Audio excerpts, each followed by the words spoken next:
3 Articles on Dress is back, and today we're going to be discussing the Walmart Birkin, inauguration fashion, and the new trend that's taking over handbags.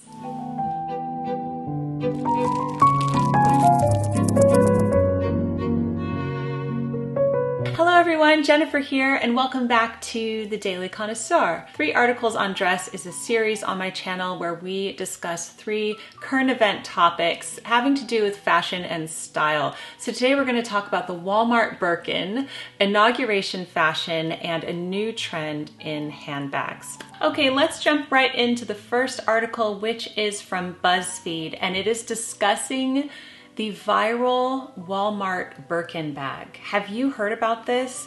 It says, in recent weeks, a simple handbag has set the internet ablaze. It's the Walmart Birkin, aka the Workin, a dupe for the infamous Hermes Birkin, known for its exclusivity, high price tag, and being carried by celebrities like the Kardashians and the Real Housewives. So the Hermes Birkin is a bag that most of us have heard of. It's named after the famous actress Jane Birkin. They designed this bag for her, and there's a whole story about that in the BuzzFeed article if you want to read more about it.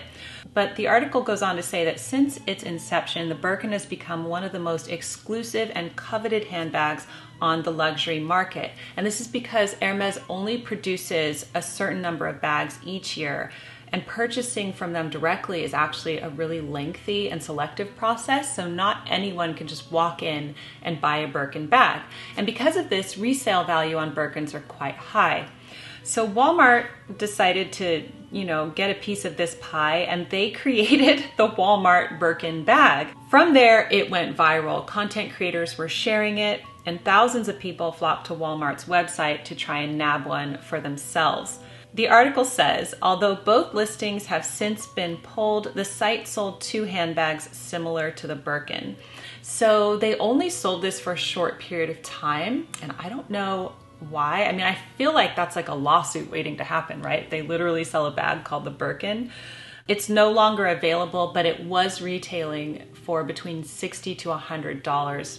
And you can compare that to the real Birkin bags, which go anywhere from $40,000 to, I think Sotheby's reported in 2024, they sold one for $450,000. So almost $500,000 for this handbag. I'm looking at the pictures of it online, and people are sharing their work-in bags. I think the main difference is the leather and the interior. The quality is like a pressed leather. It's not as nice as the more soft, supple, 100% leather that Hermes uses.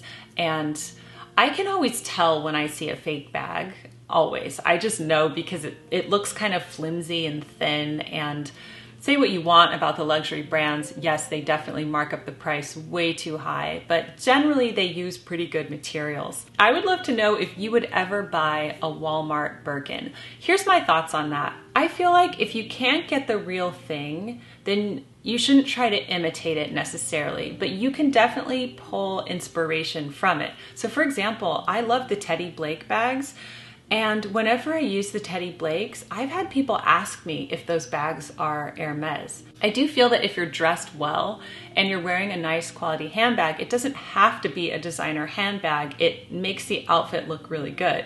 So people were looking at me and thinking I was carrying an Hermes when I wasn't.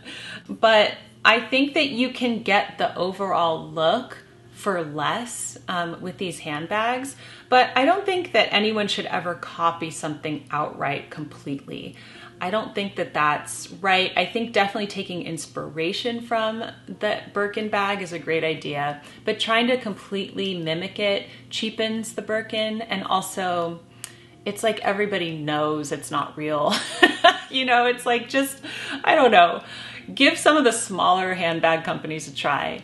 That's my thoughts on it, but I would love to know what you think. All right, let's move on to inauguration fashion, and I have an article here for you from ABC, which I will link down below. And just as a disclaimer, we are not talking about politics. We are strictly looking at the fashion, and that's it. So just wanted to say that. But first up in the article shows, of course, First Lady Melania Trump, and she is wearing, and for the inauguration, she's wearing American designer Adam Lippis This was a navy silk wool coat, a navy silk wool pencil skirt, and an ivory silk crepe blouse. Those are all hand sewn in New York City. And her hat, which is what everybody was talking about, is this boater hat by American milliner Eric Javits. I really loved this look. I know a lot of people did not like it, but I thought it looked great. And it was a very mysterious look. And if you compare this to her outfit at the first inauguration, it's very much so like mysterious, walls up, don't mess with me type vibes is what I'm getting from this look. I thought that she looked fantastic. Next in the article, they show her ball gown for the evening, and that was designed by Hervé Pierre. And this ball gown is very bold. It's white and has the black kind of like zigzag ribbon exaggerated flowing through it. I thought she looked beautiful. She's beautiful, so she looks great. Okay, next in the article shows former First Lady Jill Biden, and she is wearing head to toe purple with a matching coat, gloves, and shoes. Now in the article, it does not say who the designer is of her ensemble, but I have to say that I love this pop of color. It was very cold that day, so they had to wear coats. And I think that this deep purple, it almost looks electric blue on camera, really stands out, and she looks really great in this coat. And then former Vice President Kamala Harris is wearing a very understated black ensemble. There's no real fashion statement going on here, and that's probably also on purpose. She looks great. She looks professional. The article goes on to look at Usha Vance's outfit. She is the second lady, and she is wearing a pale pink Oscar de la Renta scarf coat. And this is quite an interesting coat because I'm not sure if the scarf is part of it. It looks like it is.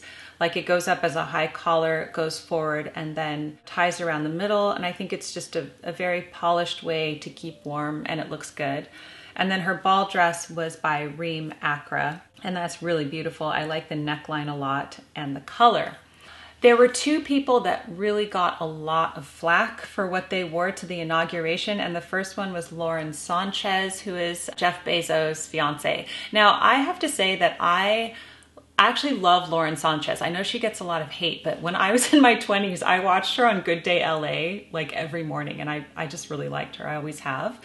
But I do have to agree that what she was wearing was inappropriate for the inauguration. So it looks like a white lingerie piece or white lace bra, something going on like that. And it's just too risque and sexy for the inauguration, which should be more conservative and professional. And then the other person to get a lot of flack, and rightfully so, was Senator John Fetterman, who wore shorts and a hoodie to the inauguration. Just no. You have to dress up for these things. It's just my opinion. But let me know what you think in the comments down below. Okay, and finally, the third article on dress comes to us from Vogue. And the title is called Dua Lipa Takes the Hottest New Handbag Trend for a Spin. And this article is by Christian Allaire. It says, one of the hottest handbag trends of 2025 thus far is, in fact, not about which bag you carry at all. Rather, it's about how you decorate your bag. So this is good news for us who do not have a Birkin or a Workin. It says, bag charms have taken over fashion recently. The kitschy trend where you attach plushy creatures, beaded strands, and keychains onto your everyday purse. More is more. It's a maximalist runway trend we've seen at labels such as Miu Miu, Coach, and Balenciaga. A celebrity who is on board with the more personalized DIY look is Dua Lipa, who was seen touching down at New York's JFK airport earlier today with a bevy of delightful charms attached to her luxurious Hermes Birkin. Yeah, I don't think that's a work-in bag. So if you zoom in on Dua Lipa's bag, she has some stuffed animals, she's got some scarves, a few tags, those types of things hanging from her bag. So I would love to know what you think of this look. I like it. I think it's great. I like personalizing things so that they show a bit of your taste. And I think why not? I would definitely accessorize one of my bags, and it kind of makes me want to get charms and fun things for my bags. You know, I'm all about the whimsy, and I think sometimes we all take ourselves too seriously, so it'd be fun to decorate your bag like this. The question is, where do you get the things to do it? I'm sure someone will pop up with a store with bag charms where you could do this. I hope you enjoyed today's video. If you have any future 3 articles on dress topics that you'd like me to discuss here, please let us know in the comments. Also, I invite you to sign up for my free monthly newsletter. Just go to jenniferlscott.com and enter your email in the top left-hand corner and click subscribe. It's totally free, and I send out 1 newsletter a month. Thanks so much for joining us here, everyone. Keep calm and remain fashionable, and I'll see you in the next video. Goodbye.